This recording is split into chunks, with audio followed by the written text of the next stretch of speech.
نحمده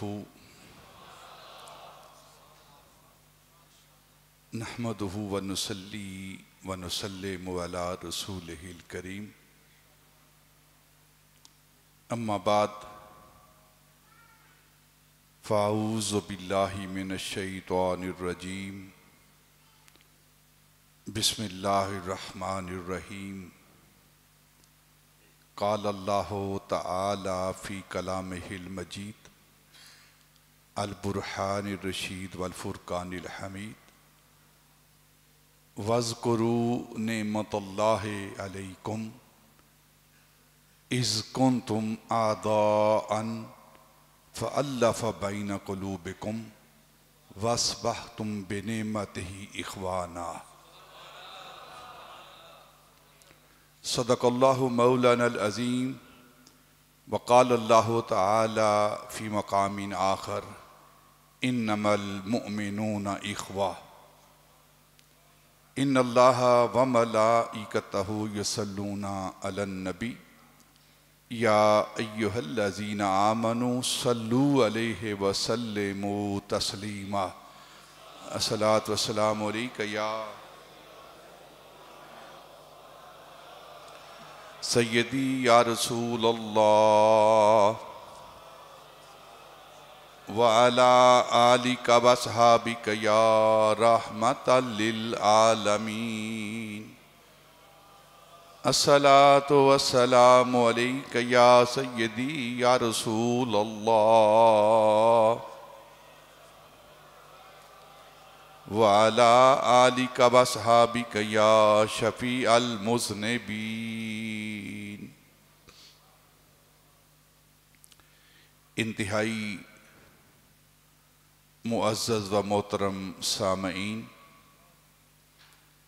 ارباب اہل سنت، ادب خردگان نگاہ محبت،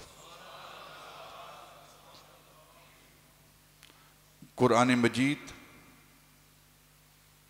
برہان رشید سے سورہ آل عمران اور سورہ حجرات سے 2 آیات بینات طیبات آپ کے سامنے تلاوت کی گئی ہیں۔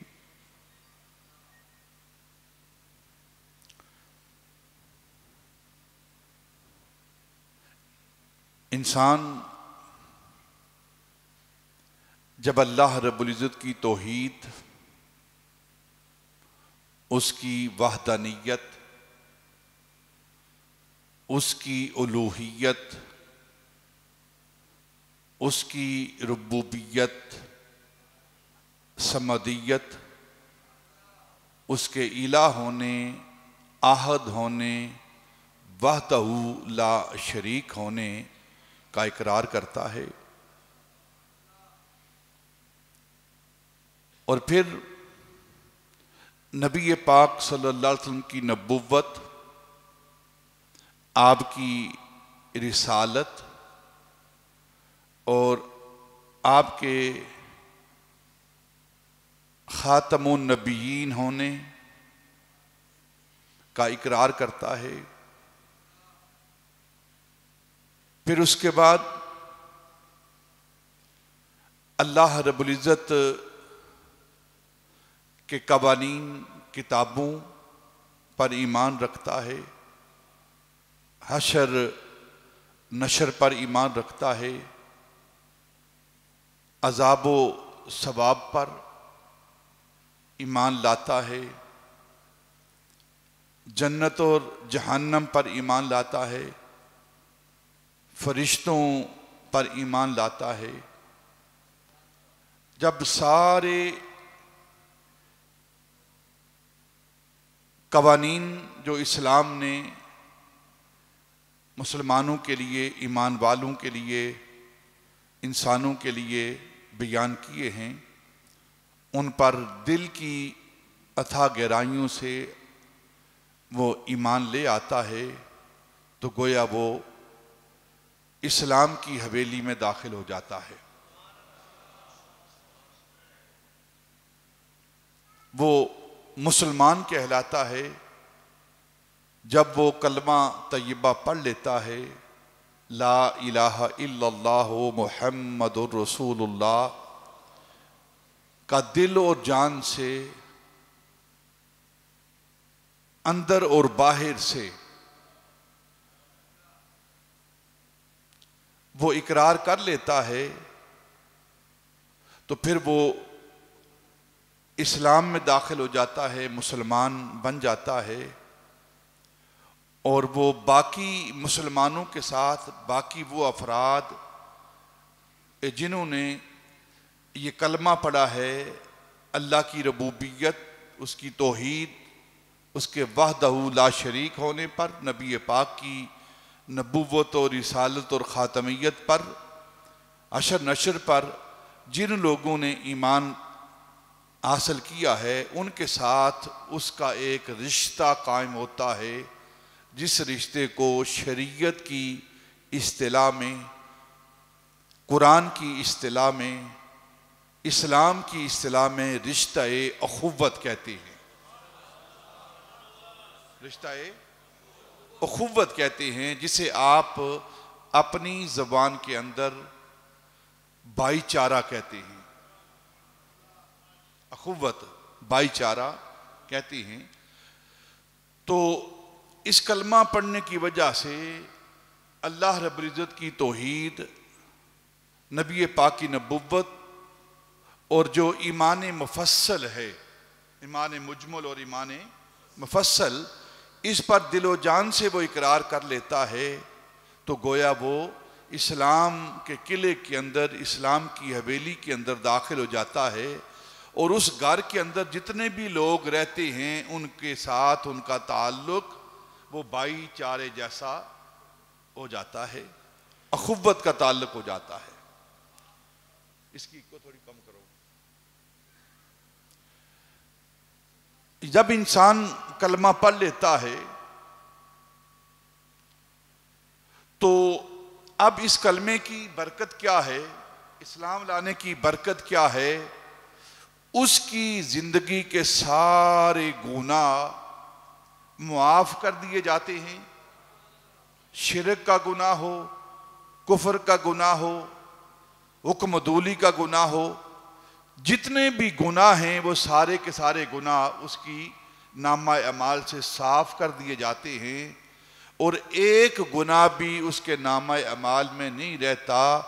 اگر اس کے گناہ ریت کے ذروں کے برابر ہوں یا سمندر کی جاگ کے برابر ہوں، اللہ رب العزت اس ایک کلمے کی برکت سے، اسلام میں داخل ہونے کی برکت سے سارے گناہ معاف فرما دیتا ہے۔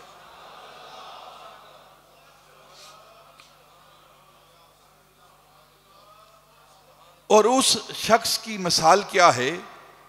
نبی پاک صلی اللہ علیہ وسلم نے ارشاد فرمایا، اس کی مثال اس نومولود ولد کی ہے، بیٹے کی ہے، اس پیدا ہونے والے کی ہے جو ابھی ابھی اس کائنات میں جلوہ گر ہوا ہے، اپنی ماں سے متولد ہوا ہے۔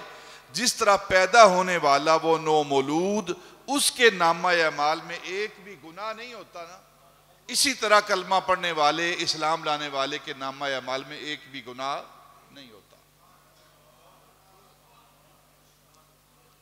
وہ جب اسلام لے آتا ہے انسان تو باقی مسلمانوں کے ساتھ، باقی ایمان والوں کے ساتھ اس کا تعلق، اس کا رشتہ اخوت بنتا ہے، رشتہ اخوت بنتا ہے۔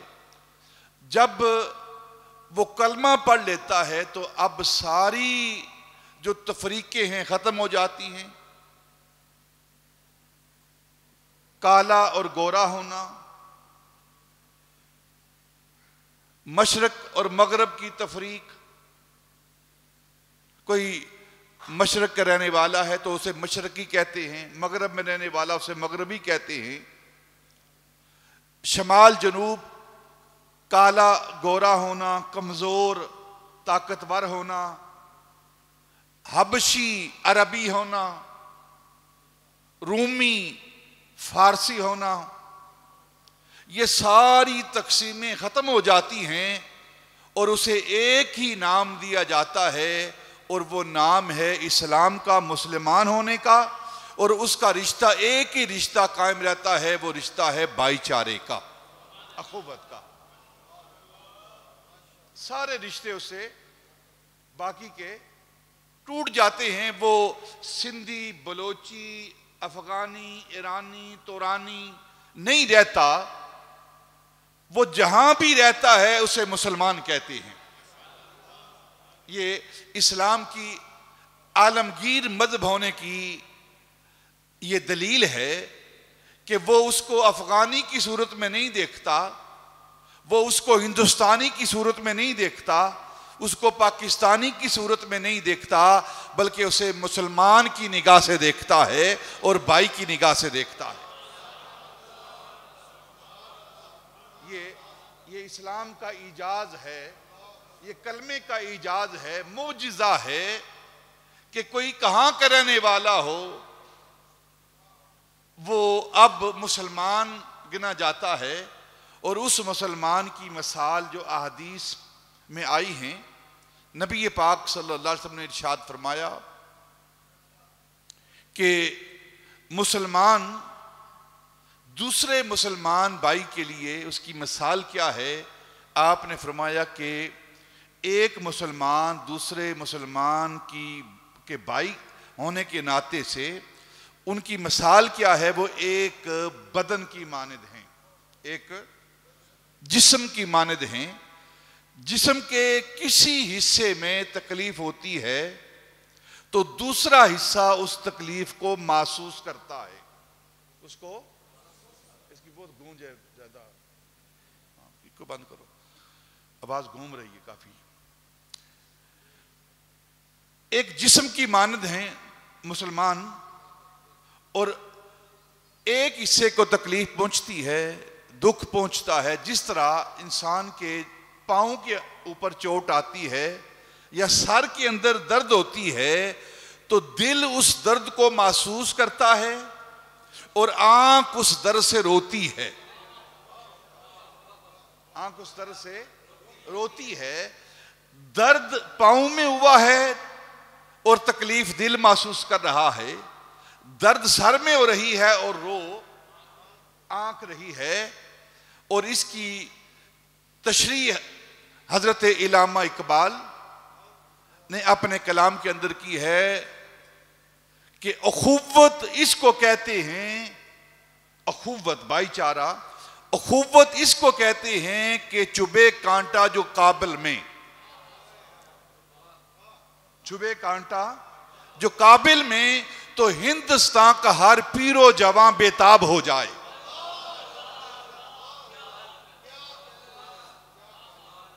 تو ہندوستان کا ہر پیر و جوان، ہر بوڑھا اور جوان بےتاب ہو جائے۔ اگر کابل کے اندر مسلمان کو تکلیف پہنچ رہی ہے، برما کے اندر مسلمان کو تکلیف پہنچ رہی ہے، تو پھر ہندوستان کا، پاکستان کا، آسٹریلیا کا، عرب کا مسلمان اس تکلیف کو محسوس کرے۔ اگر وہ محسوس نہیں کر رہا تو گویا وہ ابھی اسلام کی حویلی کے اندر داخل نہیں ہوا، وہ اخوت کے اس رشتے کے ساتھ وابستہ اور پیوستہ نہیں ہوا۔ اب ہم مسلمان ہیں، اخوت کا یہ رشتہ ہمیں مل چکا ہے کہ نہیں مل چکا، کسی سے پوچھنے کی ضرورت نہیں۔ ہم اپنے اندر سے پوچھیں، کیا مسلمان جو ہندوستان کے اندر رہتے ہیں، جو برما کے اندر رہتے ہیں، جو چین کے اندر رہتے ہیں، جو غزہ کے اندر رہتے ہیں، جو فلسطین کے اندر رہتے ہیں، ان پر جو ظلم و ستم کے پہاڑ ڈھائے جا رہے ہیں، کیا ان کی تکلیف ہمیں محسوس ہو رہی ہے کہ نہیں ہو رہی؟ تو اقبال قرآن اور سنت کا فلسفہ بیان کر رہا ہے، چبھے کانٹا جو کابل میں تو ہندوستان کا پیر و جوان بےتاب ہو جائے، اخوت اسے کہتے ہیں۔ پھر نبی پاک صلی اللہ علیہ وسلم نے ارشاد فرمایا کہ جو مومن ہیں، مسلمان ہیں، جب ان کے اسلام میں داخل ہونے کے بعد جو رشتہ قائم ہوتا ہے اخوت کا، بھائی چارے کا، اس کی مثال نبی پاک نے حدیث پاک میں دی ہے کہ دو مسلمان آپس میں دیوار کی مانند ہیں۔ دیوار دیوار کی ہر ایک اینٹ دوسری اینٹ کو مضبوط کرتی ہے، ہر ایک اینٹ دوسری اینٹ کو مضبوط کرتی ہے۔ تو جب اخوت کا رشتہ قائم ہو جاتا ہے تو ہر مسلمان دوسرے مسلمان بھائی کو مضبوط کرتا ہے۔ دیوار کی مانند، سیسا پلائی ہوئی دیوار کی مانند ہو جاتا ہے، ایسا سیسا پلائی ہوئی دیوار کی مانند ہو جاتا ہے کہ کفر اس کی طرف حملہ کرنے کا سوچتا بھی نہیں ہے۔ پھر نبی پاک صلی اللہ علیہ وسلم نے اس اخوت کو بیان کیا ہے، بھائی چارے کو بیان کیا ہے کہ مسلمان جو آپس میں بھائی بھائی ہو جاتے ہیں، ان دو مسلمانوں کی مثال کیسی ہے؟ آپ نے فرمایا کہ دو مسلمانوں کی، دو بھائیوں کی مثال دو ہاتھوں کی مانند ہے، دو ہاتھوں کی مانند ہے۔ جب ہم ہاتھ دھوتے ہیں نا، جب ہاتھ دھوتے ہیں پانی کے ساتھ صاف کرتے ہیں تو ایک ہاتھ دوسرے ہاتھ کی صفائی کے اندر اس کو پاک کرنے میں اس کی مدد کرتا ہے، دوسرا ہاتھ اس کی مدد کرتا ہے، اس کے ساتھ تعاون کرتا ہے۔ تو نبی پاک نے فرمایا کہ دو مسلمان بھائی آپس میں دو ہاتھوں کی مانند ہیں، ایک ہاتھ دوسرے ہاتھ کی مدد کرتا ہے، تعاون کرتا ہے اس کے ساتھ۔ یہ نبی پاک اخوت بیان کر رہے ہیں، مسلمانوں کا آپس میں بھائی چارہ بیان کر رہے ہیں۔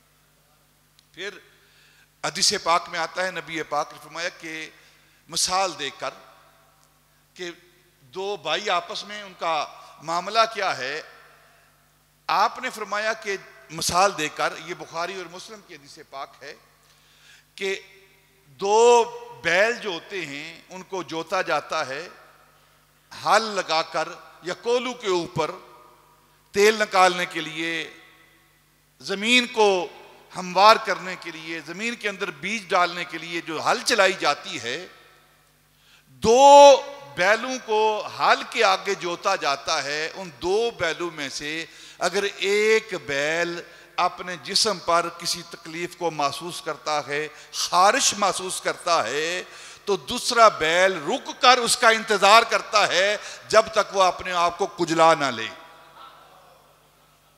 کجلا نہ لے۔ یہ دو مسلمان بھائیوں کا آپس میں رشتہ ہے جو اللہ اور اللہ کے رسول نے بیان کیا ہے کہ جب اسلام میں انسان داخل ہوتا ہے تو وہ اخوت کا رشتہ لے لیتا ہے، اور یہ رشتہ سب رشتوں سے بالا رشتہ ہے، بالا رشتہ ہے اخوت کا، بھائی چارے کا، مسلمان ہونے کا رشتہ سب رشتوں سے اوپر کا رشتہ ہے۔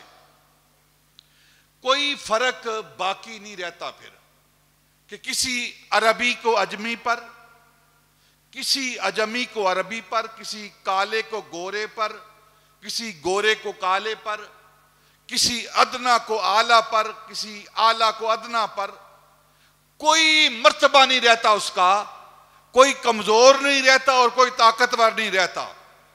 اسلام کے اندر جب داخل ہو جاتا ہے تو کوئی کمزور نہیں رہتا، اسلام کی نگاہ میں سارے برابر ہو جاتے ہیں۔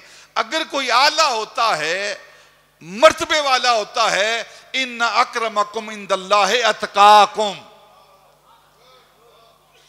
وہ متقی ہونے کی وجہ سے، اسلام پر عمل کرنے کی وجہ سے اس کو یہ مرتبہ ملتا ہے کہ جتنا جتنا وہ تقوی اختیار کرتا ہے، جتنا جتنا وہ نیک اعمال بجا لاتا ہے، جتنا جتنا وہ اللہ سے ڈرتا ہے، اس کی ناراضگی سے ڈرتا ہے، اتنا ہی اس کو مرتبہ بلند ہوتا جاتا ہے۔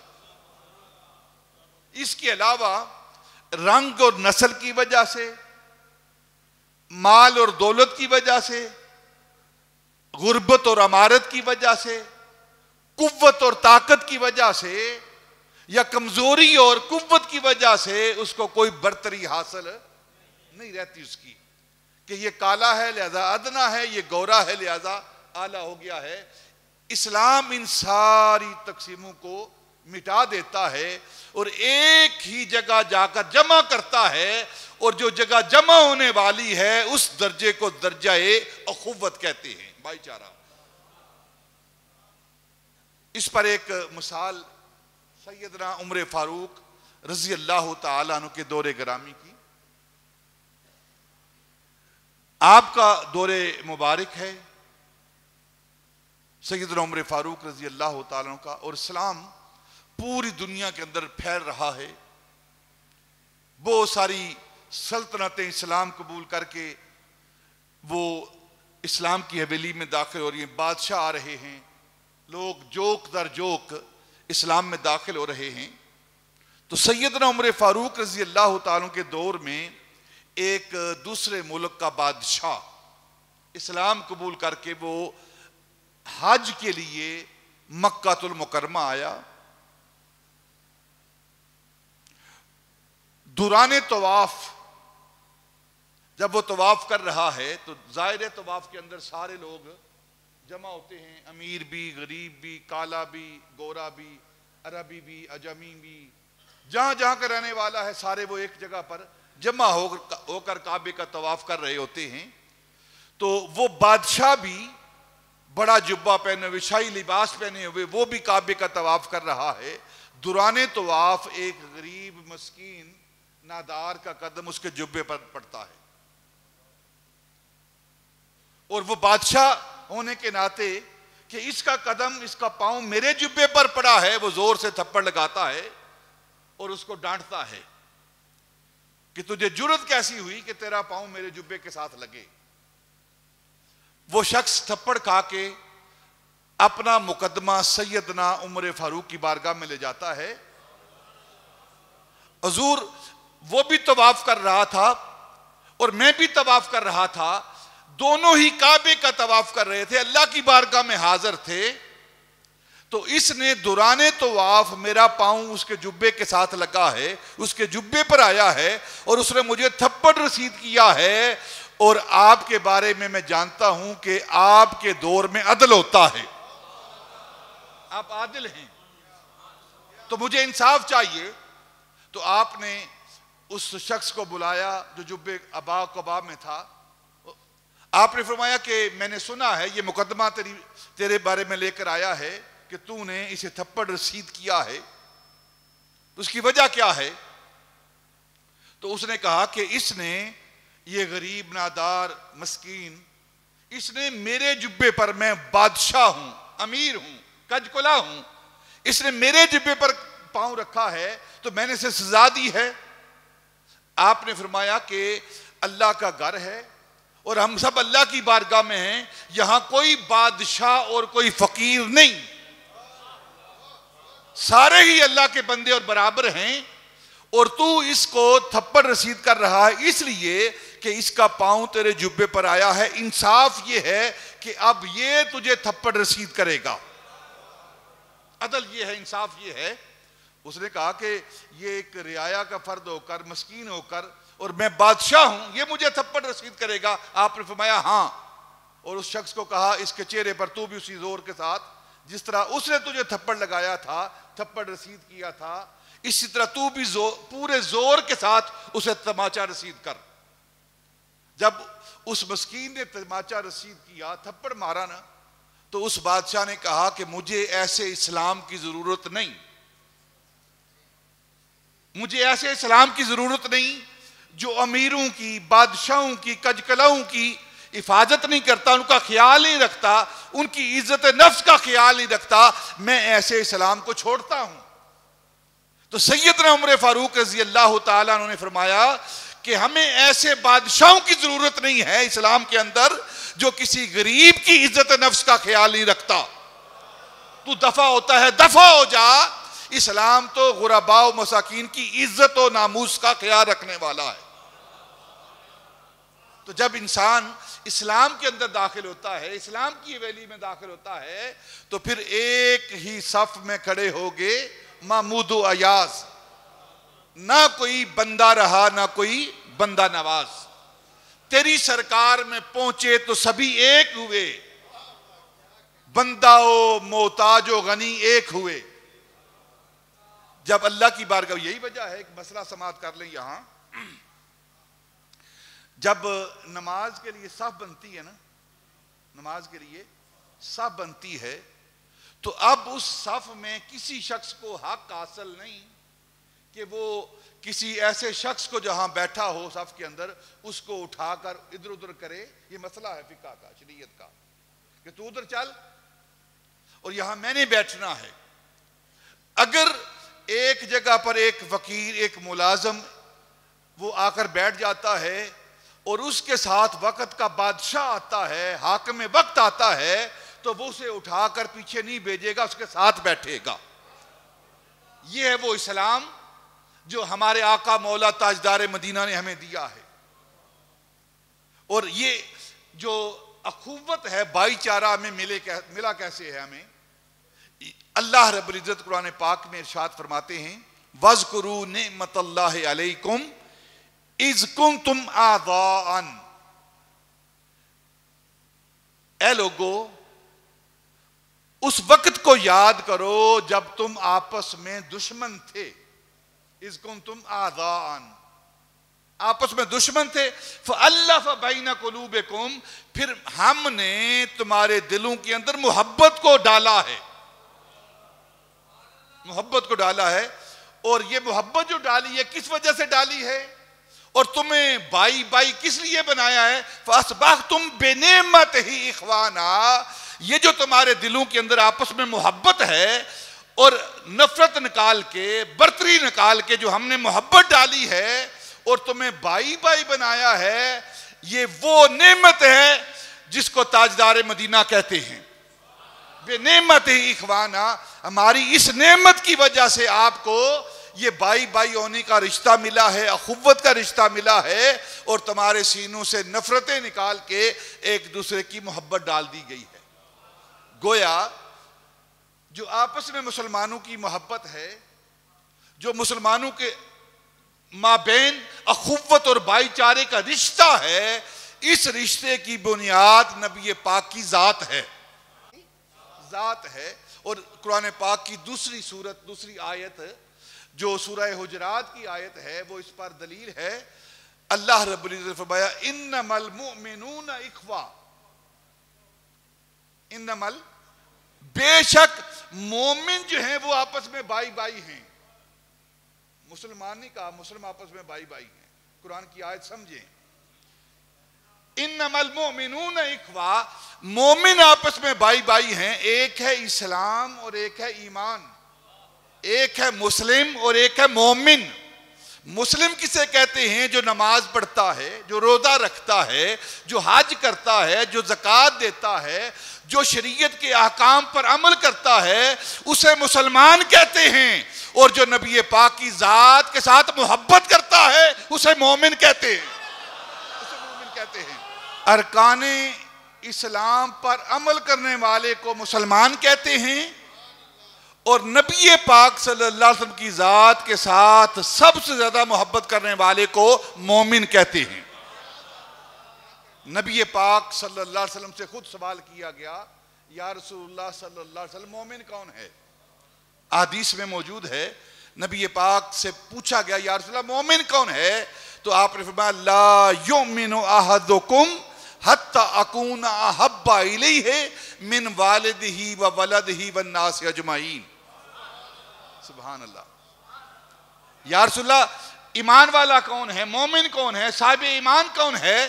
تو نبی پاک صلی اللہ علیہ وسلم نے ارشاد فرمایا تم میں سے کوئی شخص اس وقت تک مومن نہیں ہو سکتا جب تک وہ میری ذات کے ساتھ اپنی ذات سے زیادہ, اپنی اولاد سے زیادہ اور ساری کائنات سے زیادہ وہ میری ذات کے ساتھ عشق نہ کرے. یعنی ایک طرف میری ذات ہے, دوسری طرف ساری کائنات ہے, تو ساری کائنات کو جب تک وہ میرے قدموں میں پھینک نہ دے تب تک وہ مومن بنتا ہی نہیں ہے. تو یہ اسلام اور ایمان, اسلام, ارکان اسلام پر جب انسان عمل کرتا ہے تو وہ مسلمان کہلاتا ہے, اور پہلا درجہ ایمان کا ہے, اس کے بعد مسلمان ہونے کا درجہ ہے. نبی پاک صلی اللہ علیہ وسلم کی ذات پر, ان کی ہستی کے ساتھ انسان اس طرح محبت کرے تو گویا وہ ساری کائنات نبی پاک کے سامنے ہیچ نظر آئے اور اپنے آقا مولا کی ذات پر, بات پر سب کچھ قربان کر دے.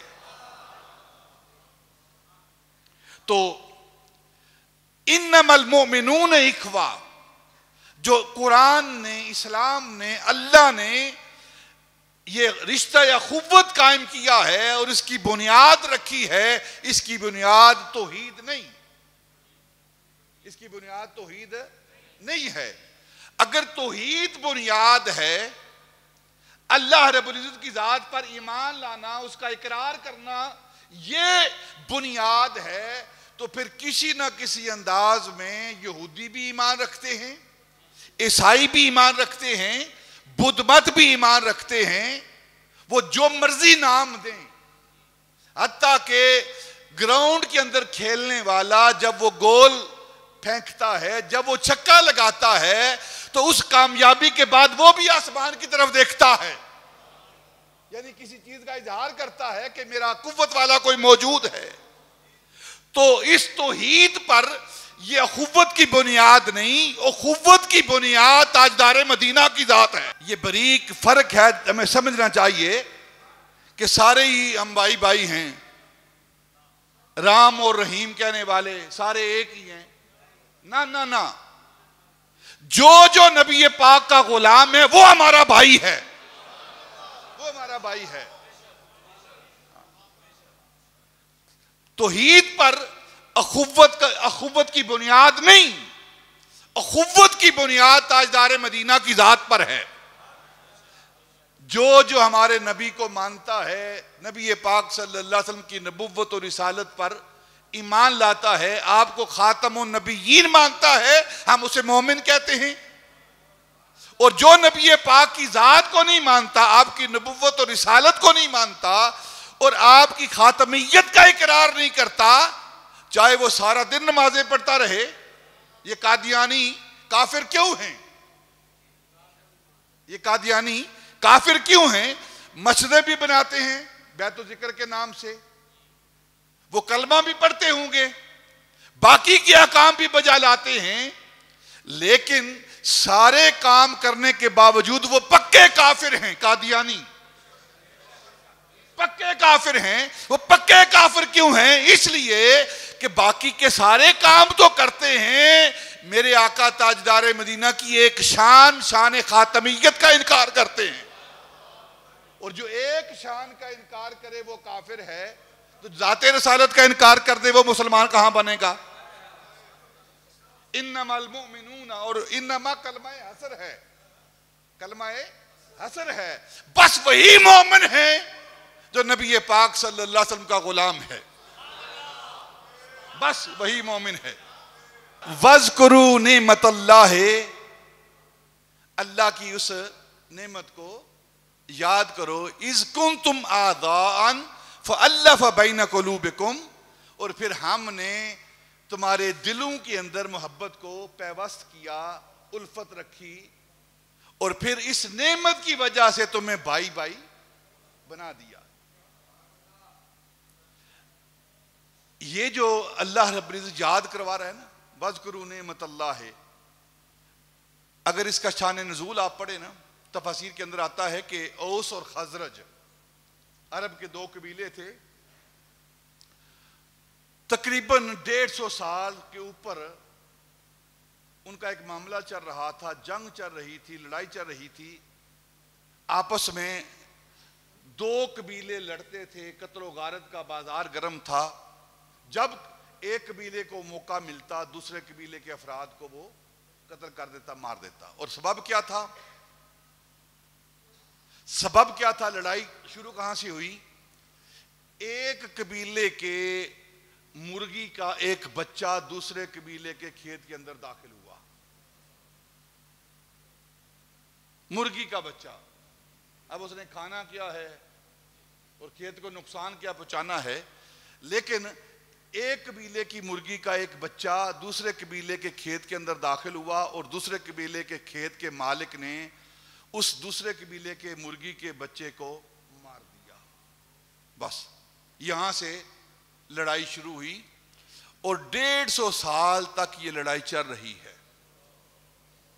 150 سال سے یہ جنگ چل رہی ہے، قتل و غارت کا بازار، نفرت کا بازار گرم ہے۔ تو پھر اللہ رب العزت نے رحمت کی، اپنی نعمت کو مدینہ المنورہ کی طرف منتقل کیا، اپنے محبوب کو مدینہ المنورہ بھیجا۔ ہجرت کر کے جب حضور مدینہ المنورہ گئے تو اب نبی پاک کی آمد کی برکت سے، نبی پاک کی آمد کی برکت سے کیا ہوا کہ اللہ رب العزت نے ان پر احسان کیا، اپنی نعمت کا ظہور کیا، اور اس نعمت کی وجہ سے جو برسوں سے لڑائی چل رہی تھی، اللہ رب العزت نے ان کے دلوں سے نفرت نکال کے ایک دوسرے کی محبت ڈال دی اور انہیں آپس میں بھائی بھائی بنا دیا۔ یہ اوس اور خزرج کا قبیلے ہیں دونوں، جن کی وجہ سے برسوں سے لڑائی ہو رہی ہے، اور نبی پاک صلی اللہ علیہ وسلم کی آمد کی وجہ سے ان کی یہ لڑائیاں ختم ہو گئی ہیں۔ تو اللہ فرما رہا ہے وَاذْكُرُوا نِعْمَتَ اللَّهِ، اے لوگو اپنے مال جان پر فخر نہ کرنا، تکبر نہ کرنا، اپنی طاقت پر بھروسہ نہ کرنا، تمہیں میرا وہ انعام یاد رکھنا چاہیے، میری نعمت یاد رکھنی چاہیے۔ تم تو ایک چوزے پر لڑنے والے تھے، قتل و غارت کرنے والے تھے، یہ میری ہی ذات ہے جس نے اپنی نعمت تمہیں دی ہے، اور اس نعمت کے سبب تمہارے دلوں سے ساری نفرتیں نکال کے آپس میں محبت ڈال دی ہے اور ایک دوسرے کو آپس میں بھائی بنا دیا ہے۔ پھر بھائی بھی کیسا بنایا ہے؟ نبی پاک صلی اللہ علیہ وسلم نے ارشاد فرمایا کہ جب آپ پڑھیں گے سیرت کی کتابیں تو مواخات مدینہ، مواخات یعنی بھائی چارہ جو نبی پاک نے قائم کیا تھا، مہاجرین صحابہ رضوان اللہ تعالی علیہ مجمعین اور انصار صحابہ۔ مہاجرین کون ہیں؟ جو مکہ المکرمہ سے یا دوسرے شہروں سے ہجرت کر کے وہ مدینہ المنورہ آئے، اور جن لوگوں نے مدینہ المنورہ میں ان کا استقبال کیا، ان کو جگہ دی، ان کو ٹھکانہ دیا، انہیں انصار یعنی مددگار کہا جاتا ہے ان صحابہ کو۔ والسابقون الاولون من المہاجرین والانصار، والسابقون السابقون دوسرے مقام پر صحابہ میں وہ جو مہاجرین ہیں، وہ جو انصار ہیں، یہ دونوں کی شان اللہ رب العزت قرآن پاک کے اندر بیان کر رہا ہے۔ اور شان کیا بیان کر رہا ہے؟ کہ یہ جو مہاجرین اور انصار ہیں اور پھر ان کی اتباع کرنے والذین اتبعوہم بإحسان، اور جو ان کی اتباع کرنے والے ہیں یعنی تابعی اور تبع تابعی، اللہ رب العزت ان کے لیے اعلان کر رہا ہے رضی اللہ عنہم ورضوا عنہ، میرے محبوب کے صحابہ وہ صحابہ ہیں اللہ جن سے راضی ہو چکا ہے اور وہ اللہ سے راضی ہو چکے ہیں۔ کسی اور کے لیے اللہ رب العزت نے اپنی رضا کا سرٹیفکیٹ نہیں دیا، اللہ جس کو اپنی رضا کا سرٹیفکیٹ دے رہا ہے وہ نبی پاک کے صحاب ہیں رضوان اللہ تعالی علی مجمعین۔ اب یہ مواخات مدینہ، نبی پاک صلی اللہ علیہ وسلم نے دیکھا کہ مہاجرین آئے ہیں اور ان کے اپنا گھر بار چھوڑ کر، بیوی بچے چھوڑ کر، اپنے مال اسباب چھوڑ کر، جائیدادیں چھوڑ کر، گھر چھوڑ کر، صرف اسلام کے لیے اور نبی پاک صلی اللہ علیہ وسلم کی غلامی کے لیے انہیں سب کچھ قربان کر دیا ہے۔ اپنا وطن، اپنی زمینیں، اپنے باغات، اپنے بچوں کو چھوڑ کر ہجرت کی اور مدینہ المنورہ آ گئے، تو نبی پاک نے انصار اور مہاجرین کو اکٹھا کیا اور ایک انصاری کو کھڑا کیا اور ایک مہاجر کو کھڑا کیا، تم دونوں اٹھو، تم دونوں آپس میں بھائی بھائی ہو، سبحان اللہ۔ دوسرے کو کھڑا کیا، مہاجر کو تو کھڑا ہو، انصار کو کھڑا کیا تو کھڑا ہو، دونوں کو تم آپس میں بھائی بھائی ہو۔ تیسرے کو کھڑا کیا، مہاجر کو چوتھے کو کھڑا کیا، پھر انصار کو کھڑا کیا، کہا تم آپس میں بھائی بھائی ہو۔ اور سیرت کی کتابیں کہتی ہیں کہ ان کا بھائی چارہ کیسا تھا، جو نبی پاک بھائی چارہ قائم فرما رہے ہیں نا آپس میں، کیسا بھائی چارہ تھا۔ حضرت عبد الرحمن بن عوف رضی اللہ تعالیٰ عنہ، یہ مہاجرین میں سے ہیں، ان کو کھڑا کیا، اور حضرت سعد بن ربی، یہ انصار مدینے کے باسی، یہ مدینے کے رہنے والے ہیں، ان کو کھڑا کیا، اور آپ نے فرمایا تم عبد الرحمن بن عوف اور سعد بن ربی آپس میں دونوں بھائی بھائی ہو۔ جب دونوں بھائی بھائی بن گئے نا تو دونوں علیحدہ ہو کر نا، حضرت سعد بن ربی نے کہا اے عبد الرحمن بن عوف، تم مسافر ہو، مہاجر ہو، اپنا وطن چھوڑ کر آئے ہو، میرے پاس 2 گھر ہیں، میرے پاس 2 گھر ہیں، آ کر دیکھو، جو گھر تمہیں پسند آتا ہے نا، جو تمہیں پسند آتا ہے وہ تیرے لیے ہے، کیونکہ تو میرا بھائی ہے، اور بھائی چارہ رسول اللہ نے قائم کیا ہے، تو ایک گھر تیرا ہے اور ایک گھر میرا ہے۔ پھر بات یہاں ختم نہیں کی، آپ نے فرمایا حضرت سعد بن ربی نے، میری 2 بیویاں ہیں، 2 بیویاں ہیں، ان دونوں میں سے تو ایک کو پسند کر، جو تو پسند کرے گا میں اسے طلاق دوں گا اور تیرے نکاح میں دوں گا۔ یہ وہ مواخات مدینہ ہے، یہ وہ اخوت ہے جو نبی پاک صلی اللہ علیہ وسلم نے بیان کی، اور پھر صحابہ نے آپس میں اس کو افشا کیا، ظاہر کیا، کہ ایک ایک چیز دوسرے کے حوالے کر دی۔ یہ وہ اخوت تھی جو صحابہ نے ہمیں تعلیم دی ہے۔ اور پھر آخر میں جب سارے صحابہ آپس میں بھائی بھائی بن گئے تو ایک کونے میں اکیلے مولا علی کھڑے ہیں، مولا علی کھڑے ہیں، سر جھکائے ہوئے ہیں، چہرے پر غم ہے کہ سب کو نبی پاک نے بھائی بھائی بنا دیا ہے، رشتہ اخوت قائم کر دیا ہے، اور مجھے چھوڑ دیا ہے، مجھے اکیلا چھوڑ دیا ہے۔ تو نبی پاک کی نگاہ نبوت اور رسالت اور وحی مولا علی پر پڑی۔ حضرت مولا علی کی طرف دیکھا، علی کیوں پریشان ہو، کیوں غم زدہ ہو؟ عرض کی یا رسول اللہ، آپ نے سب کو بھائی بھائی بنا دیا، مجھے اکیلا چھوڑ دیا ہے۔ فرمایا تو اکیلا کب ہے؟ میں محمد تیرا بھائی ہوں اور تو میرا بھائی ہے۔ یہ اخوت بھائی چارے کا جو جذبہ دیا ہے مسلمانوں کو نبی پاک نے دیا ہے، کیا ہمارے اندر یہ جذبہ موجود ہے کہ نہیں؟ اور پھر جو اسلام کی تعلیم ہے، قرآن کی تعلیم ہے، سنت نبوی کی نظریہ ہے، اسلام کا جو نظریہ کیا ہے کہ قومیں وطن سے نہیں بنتی، قومیں اوطان سے نہیں بنتی، قومیں نظریے سے بنتی ہیں، توحید سے بنتی ہیں، عقیدے سے بنتی ہیں۔ اور جن لوگوں نے یہ نظریہ قائم کیا ہے کہ جو جس خطے میں رہتا ہے، جس وطن میں رہتا ہے، وہ وہی ہے، یہ اسلام کی ترکیب نہیں، یہ اسلام کی تعلیم نہیں ہے کہ قومیں وطن سے بنتی ہیں، قومیں اسلام سے بنتی ہیں۔ اب اقبال نے کہا ہے، اپنی ملت کو قیاس اقوام میں مغرب سے نہ کر، خاص ہے ترکیب میں قوم رسول ہاشمی۔ ہم ہندوستانی، پاکستانی، افغانی، ایرانی، پنجابی، سندھی، بلوچی، سرحدی بعد میں ہیں، سب سے پہلے ہم مسلمان ہیں۔ کشمیر کے ساتھ ہمارا رشتہ کیا ہے؟ فلسطین کے ساتھ ہمارا رشتہ کیا ہے؟ وہ لا الہ الا اللہ کا رشتہ ہے، وہ نبی پاک کی غلامی کا رشتہ ہے۔ اور جو یہ اسلام کا نظریہ جانتا ہے، کبھی کسی مسلمان کے حوالے سے وہ گفتگو نہیں کر سکتا۔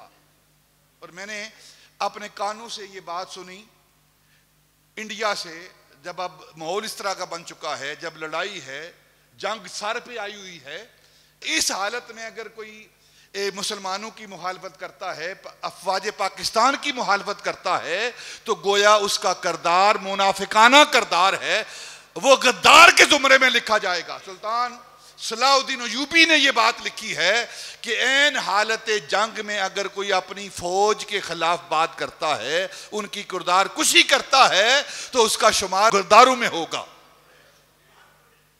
اس وقت فوج پر تنقید کرنے کی ضرورت نہیں، فوج کی حمایت کرنے کی ضرورت ہے، ان کے حوصلے بلند کرنے کی ضرورت ہے۔ جب کافر ہمارے اوپر حملے کر رہا ہے تو ہم اپنی فوج پر تنقید کرتے رہیں۔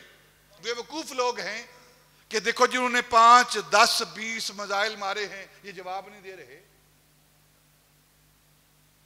بھئی ہر چیز کا اپنا ایک نقطہ نظر ہوتا ہے، ایک وقت ہوتا ہے، ٹائم ہوتا ہے، اس کا اپنا طریقہ کار ہوتا ہے۔ اب کوئی نلکا لگانے والا، بور کرنے والا، وہ کہے کہ ڈاکٹر سرجن سے کہے تو انہیں آپریشن اس طرح کرنا ہے، تو بات بنے گی؟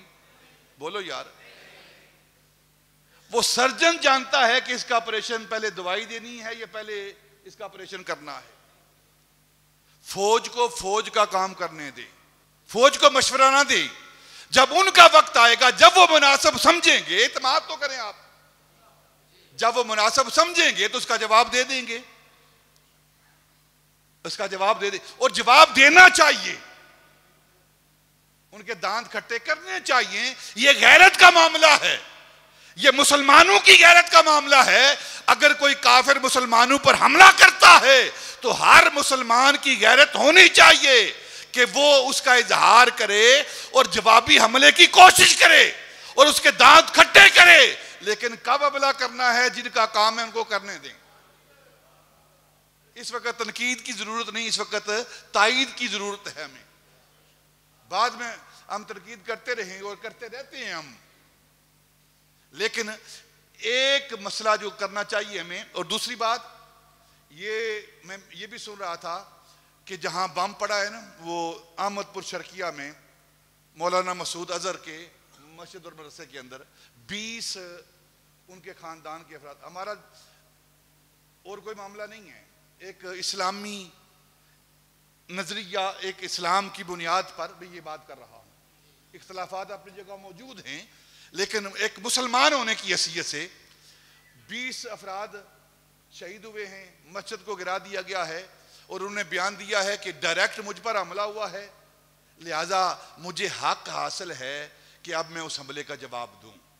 تو ہمارے کچھ بقاؤ مال جو اینکر پرسن ہے نا، اپنے ریٹ بڑھانے کے لیے، اپنی فالوئنگ بڑھانے کے لیے، وہ کہتے ہیں اسے اعلان نہیں کرنا چاہیے تھا، اسے بیان نہیں دینا چاہیے تھا انڈیا کے خلاف کہ میرا حق محفوظ ہے، اب میں بھی حملہ کر سکتا ہوں، میں بھی اپنا کام کروں گا۔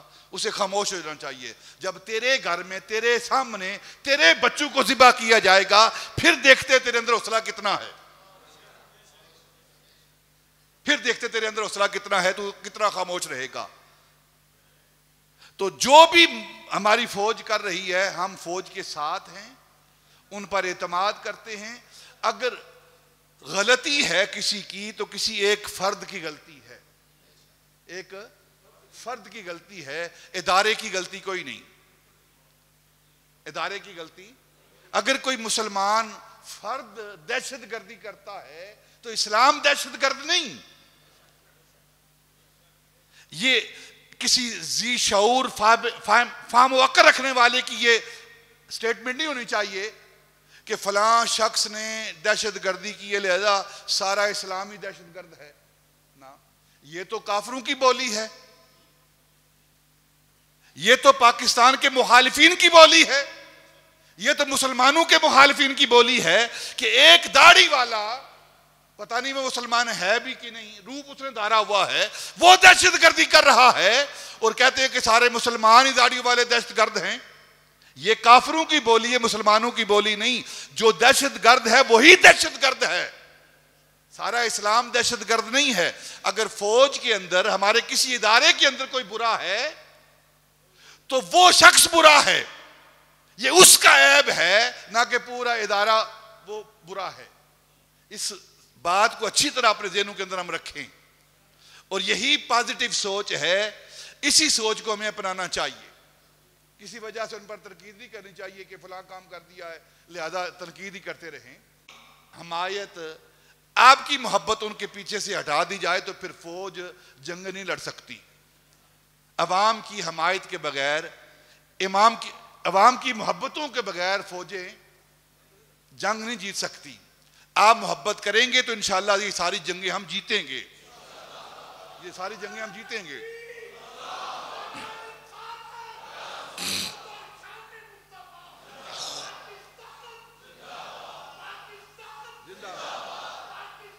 زندہ باد، زندہ باد۔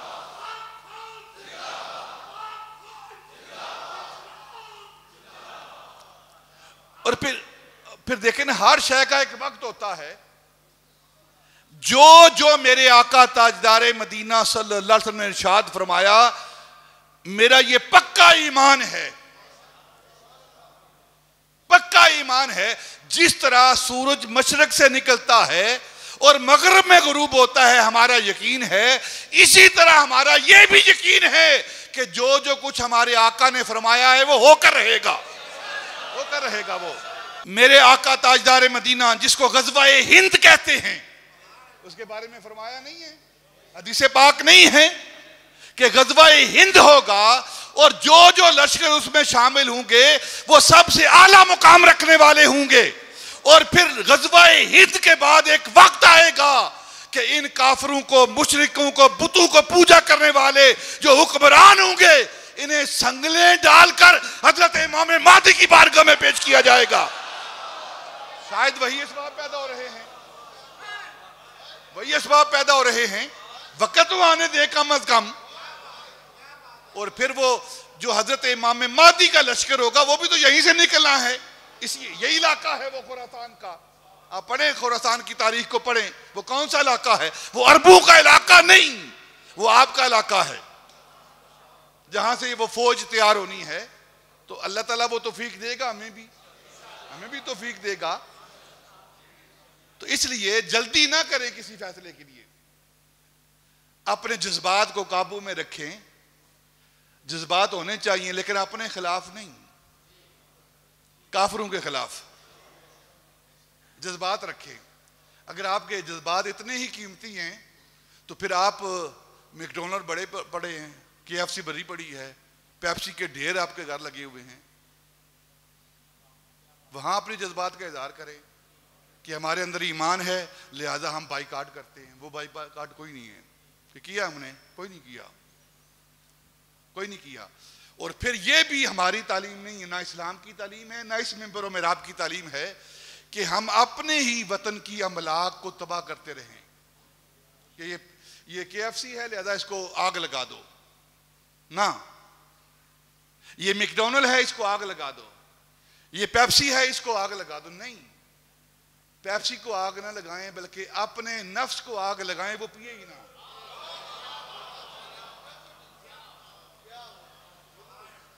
جب آپ پیئیں گے نہیں، استعمال نہیں کریں گے، خود بخود بند ہو جائے گا، مقصد پورا ہو جائے گا۔ لیکن اپنے بھائی کا نقصان کرنا، اپنے ملک کا نقصان کرنا، یہ کوئی عقل مندی نہیں ہے۔ آپ داخل ہوتے ہیں، جا کر توڑنا پھوڑنا شروع کر دیتے ہیں، یہ عقل مندی نہیں ہے۔ آپ وہاں داخل ہی نہ ہوں، وہ سارا دن انتظار کریں گے، 1 دن انتظار، 2 دن انتظار، 4 دن انتظار، اس کے بعد اپنا ٹھپا کر کے بند کر کے وہ بھاگ جائیں گے خود ہی۔ ایک عقل مند قوم کی طرح، باشعور قوم کی طرح آپ ری ایکشن کریں۔ بیوقوفوں کی طرح ری ایکشن کرنا یہ اسلام اجازت نہیں دیتا۔ پہلے پلاننگ کی جاتی ہے جنگ کی، نبی پاک نے فرمایا نہیں ہے کہ جنگ کی تیاری کرو، اپنے سامان حرب کی تیاری کرو۔ دیکھیں نبی پاک صلی اللہ علیہ وسلم سے پوچھا کہ توکل کیا ہے یا رسول اللہ، توکل کیا ہے؟ یہ نہیں کہا کہ تم اپنا اونٹ چھوڑ دو، اللہ کے حوالے کر دو، یہ نہیں فرمایا آپ نے، کسی حدیث پاک میں یہ نہیں ہے کہ اپنا جانور چھوڑ دو، کھلا چھوڑ دو اور پھر اللہ کی ذات پر توکل کرو۔ نبی پاک نے فرمایا پہلے اپنے جانور کو، اپنے اونٹ کو وہ رسی کے ساتھ، درخت کے ساتھ، کسی قلعے کے ساتھ باندھو اور باندھنے کے بعد پھر اللہ کی ذات پر توکل کرو، پھر توکل کرو۔ یہ توکل کی تعریف ہے۔ تو ہمیں سینس کے ساتھ چلنا چاہیے اور پھر بھائی چارہ قائم کرنا چاہیے۔ اور یہ جو قوم ہے نا، قوم رسول ہاشمی، یہ وطن سے نہیں بنتی۔ ہندوستان کا رہنے والا مسلمان اگر نبی پاک کی تعلیم پر عمل کر رہا ہے اور اس نظریے پر عمل کر رہا ہے، وہ ہمارا بھائی ہے۔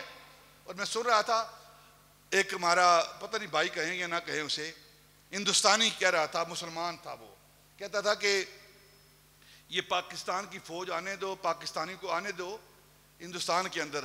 یہ پاکستانی اور پاکستانی فوج کیا ہے، اگر جبریل بھی آیا نا وہاں تو ہم اسے بھی واپس نہیں جانے دیں گے۔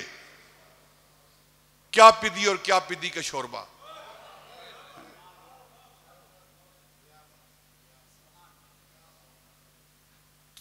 تم نے ہمارے علماء کی، ہمارے مجاہدین کی تاریخ کو پڑھا ہی نہیں ہے. جو ہمارے جہادی ہیں ان کی تاریخ کو آپ نے پڑھا ہی نہیں ہے.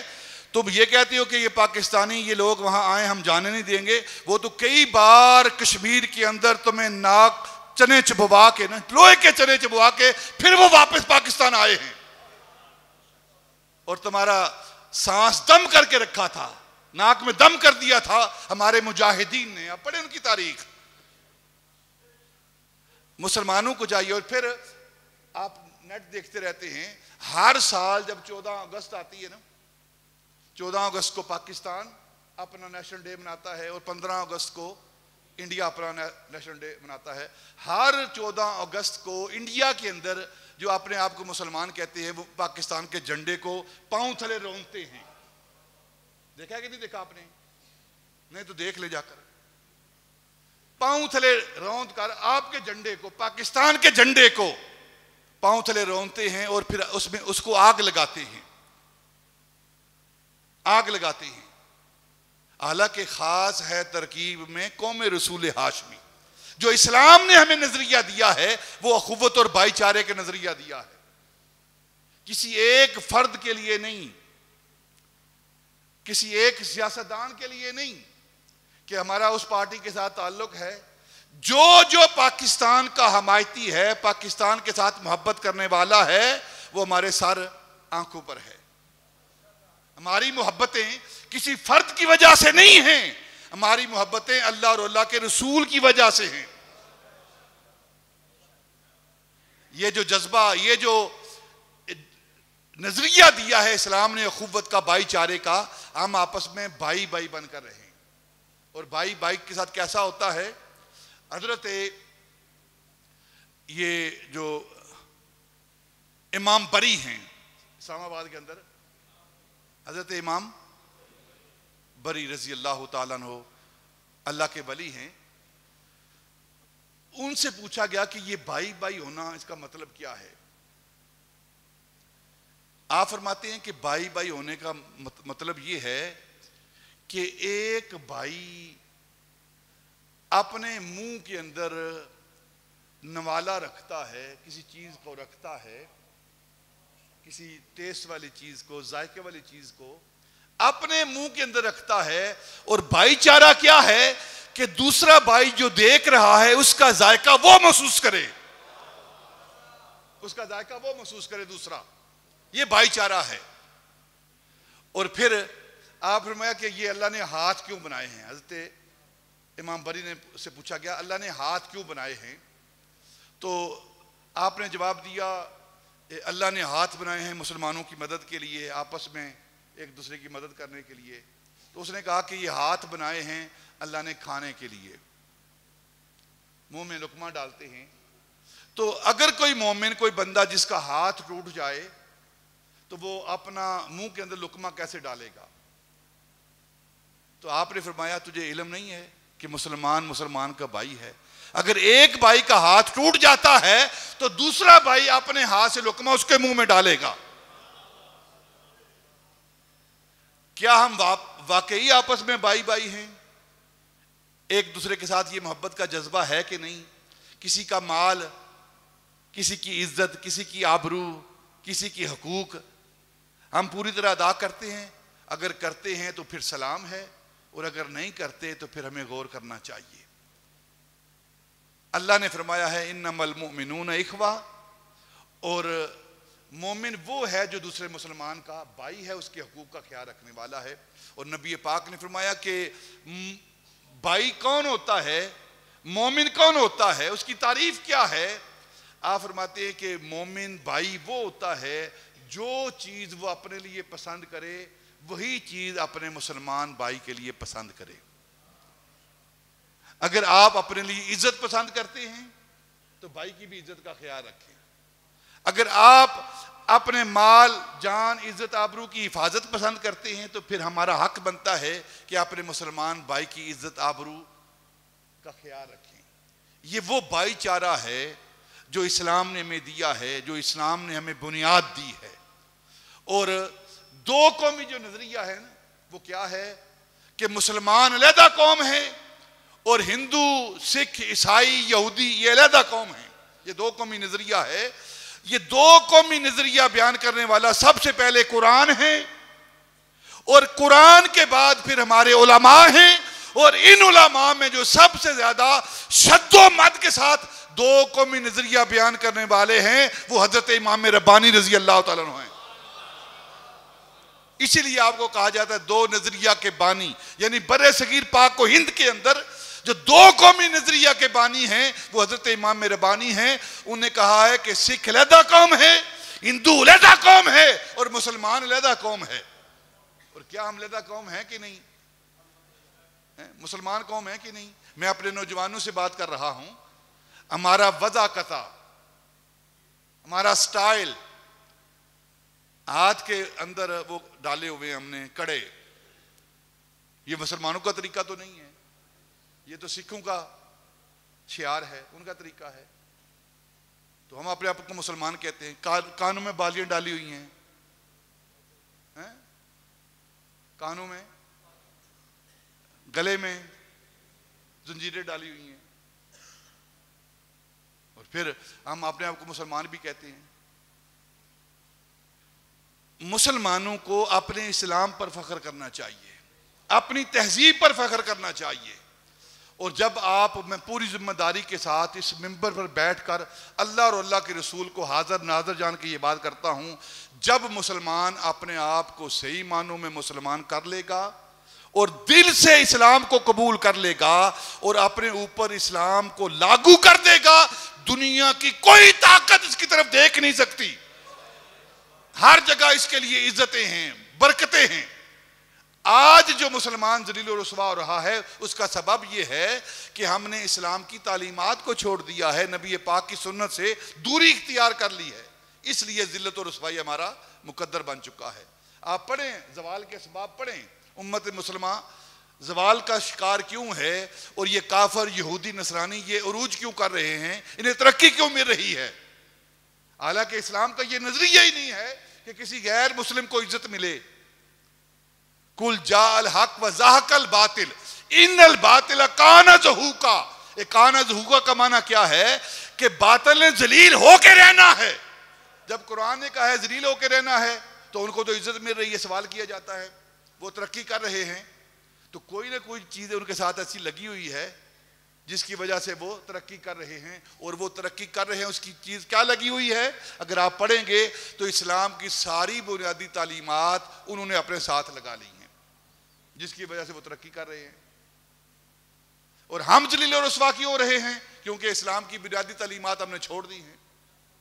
مسجدیں غیر آباد ہو چکی ہیں، بازار بڑے بڑے ہیں، ہماری گھر جو ہیں وہ غیر آباد ہو چکے ہیں. کبھی تلاوت قرآن نہیں ہوئی، کبھی ہم نے قرآن کو کھول کے نہیں دیکھا، کبھی دین کا مسئلہ نہیں سنا، پوچھا نہیں ہے. سارا دن دنیا کے کاموں میں لگے ہوئے ہیں.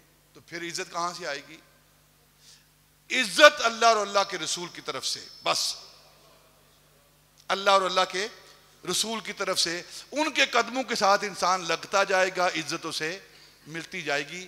تو یہ سارا کہنے کا مقصد کیا ہے؟ آؤ ہم اللہ کی بارگاہ میں حاضر ہوں اور اللہ کے رسول کی غلامی کریں. اگر ہم واقعی عزت چاہتے ہیں اور فتح چاہتے ہیں اور اگر ہمیں غیرت چاہیے تو پھر اللہ اور اللہ کی رسول کی بارگاہ سے غیرت ملے گی.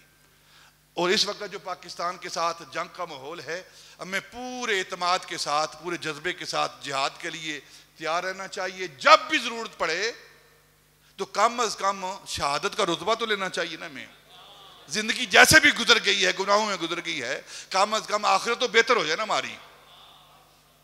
تو ہر وقت جہاد کے لیے تیار رہنا چاہیے. مسلمان کا ایک ہی نعرہ ہے، ایک ہی جوش ہے مسلمان کا، وہ کیا ہے؟ الجہاد الجہاد. مل کر بولو سارے بھائی، مل کر بولو، باہر والے بھی بولو. الجہاد الجہاد. ہاتھ اٹھا کے، ہاتھ اٹھا کے. الجہاد الجہاد الجہاد الجہاد. لبیک لبیک لبیک لبیک. یہ صرف نعرہ ہی نہیں ہونا چاہیے، ہمارے دل کی آواز ہونی چاہیے. اللہ ہمیں عمل کرنے کی توفیق عطا فرمائے اور یہی جذبے زندہ رکھے.